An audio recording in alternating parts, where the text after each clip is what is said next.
Hello everybody, welcome back to Random Tech YouTube channel. In this video I'm going to show you how to use topic sticker on Snapchat. So guys, if you don't have any topic sticker on Snapchat, then this video is for you. If you want to use this topic sticker option in Snapchat, then this video is for you. So before starting the video, please hit the subscribe button and press the bell icon to get the informative video every day.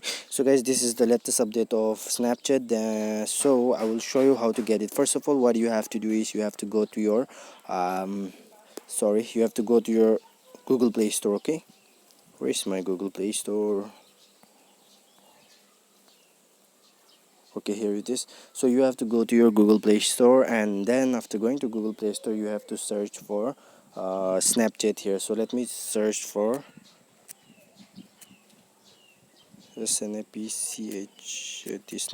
So after searching for Snapchat, what you have to do is, if they are asking for an update here, so you have to update your Snapchat here. So after updating your Snapchat, I have already updated. So after updating your Snapchat, what you have to do is you have to go to your Snapchat here. So let me go to my Snapchat, and then after going with, so let's go to Snapchat, and then you can see here guys, let me just take up one random picture here, cancel it, and then just create it.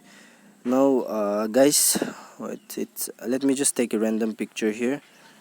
So I have done with my picture. You can take any of your picture, and then you can see here, and you can see here and sticker option. So just click on this sticker option here. So after clicking the sticker option, you will find an option here. I will show you. You can see here, this is the topic sticker option. So just click on the topic sticker option, and then you will find lots of option here. So you can see social distancing, working from home, school. So let me just take working from home. So after clicking to working from home, you can change the color. You can see here, it's something amazing. And then you can just get another also, social distancing. You can change the name, you can just give on, and then after that you have to click here, and then you can just use this sticker. Thanks for watching guys. Please hit the subscribe button.